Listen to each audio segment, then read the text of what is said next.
Hi, everybody. It is Banned Books Week in the US this week. That is September 22nd to 28th.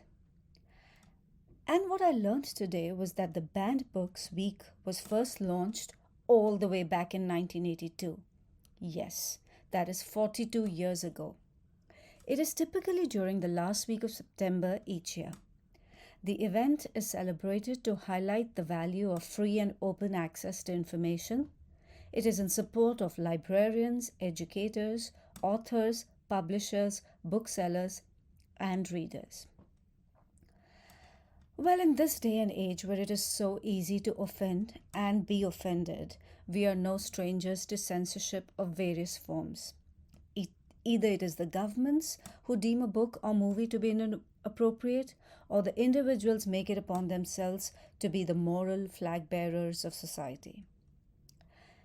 It is a grey area, really.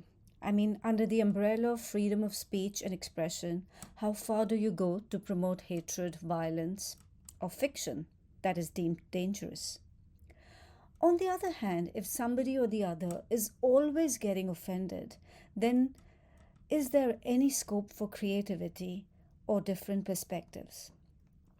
Do we trust the creators with this delicate tightrope walking, or do we leave it to elected officials or ruling parties? Or do we just trust the citizens everywhere to decide for themselves what content they want to be patrons of?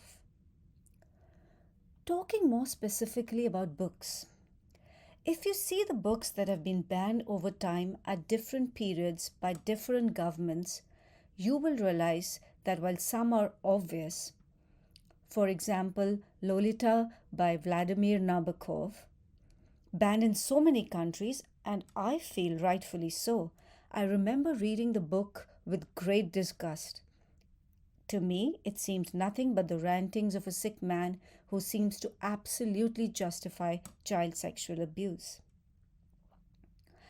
Then there is the controversial Mein Kampf by Adolf Hitler, his autobiography that discusses in detail his political beliefs and ideology that we are already aware of in varying degrees. I'm on the fence about this one. I understand that the countries that have banned it have done so because apparently he writes in a very convincing fashion and the book can still influence people the wrong way. I haven't read it myself, so will save my verdict on that one. One of the most banned books ever, Salman Rushdie's The Satanic Verses.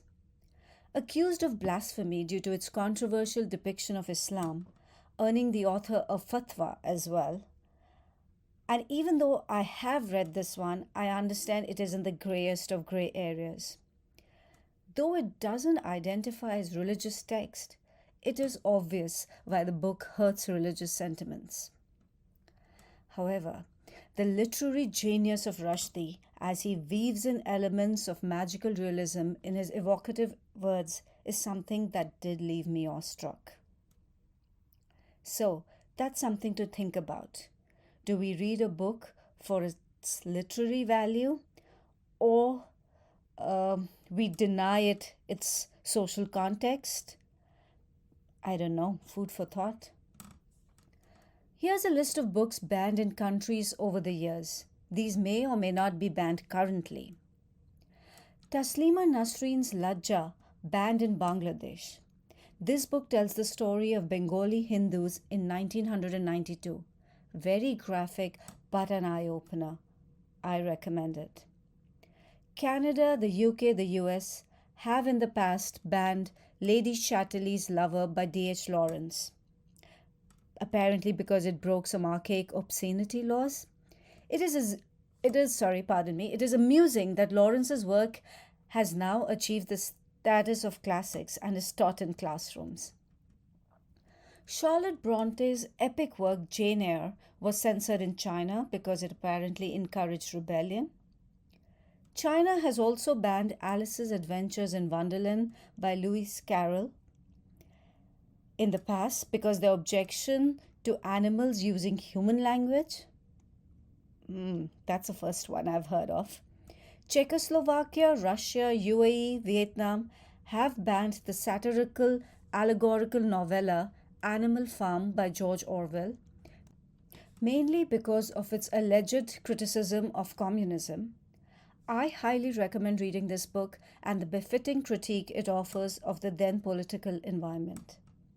Russia in the past has banned Oliver Twist by Charles Dickens. I'm not really sure why, but could be because of the portrayal of the Jewish characters. Please read this one and let me know what you think. Italy at some point in the past banned A Farewell to Arms by Ernest Hemingway. This is primarily because of Mussolini's issues with Hemingway. Lebanon has banned the Da Vinci Code by Dan Brown because they considered it as offensive to Christian beliefs. In the early 2000s, I remember this book was so popular, my friends and I had devoured the entire series. I do recommend it still. Malaysia has banned E.L. James' infamous 50 Shades trilogy, and no, I'm not recommending this one to any of my innocent readers. Russia and Vietnam have banned in the past another one of my favorite Orwells and also one of my all-time favorite dystopian novels, 1984. The reasons are obvious: perceived criticism of communism. You must read this if you haven't. South Africa has banned in the past Frankenstein by Mary Shelley on charges of obscenity and indecency. It is a cult classic that I feel should be on everybody's must-read. Ulysses by James Joyce was banned in the past by quite a few countries, including Spain, the UK, and the US, apparently for obscenity again. Now, of course, considered a classic, it is not an easy book to read, very dense, and I have not been able to make it till the end yet. Spain also has banned in the past Ernest Hemingway's For Whom the Bell Tolls, apparently for its wartime propaganda.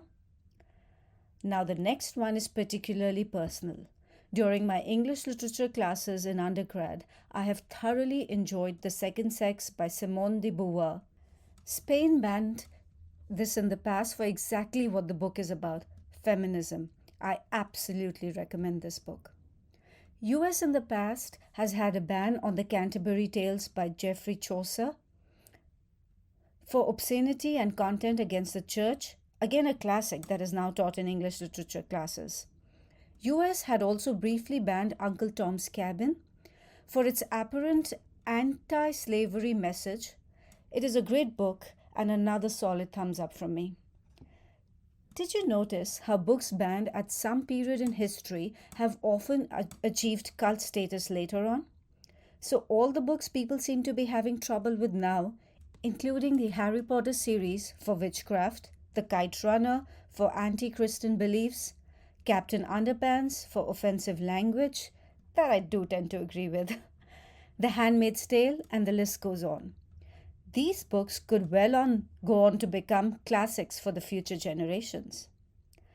So, now that you know books like The Diary of Anne Frank, The Color Purple, The Great Gatsby, To Kill a Mockingbird, The Hunger Games, 13 Reasons Why, The Giver, A Wrinkle in Time, James and the Giant Peach, Where's Waldo, Freaky Friday, and so many more have time and again been challenged and continue to be challenged. What is your take on censorship now? Is liberty worth the risk of offense? Do let me know your thoughts.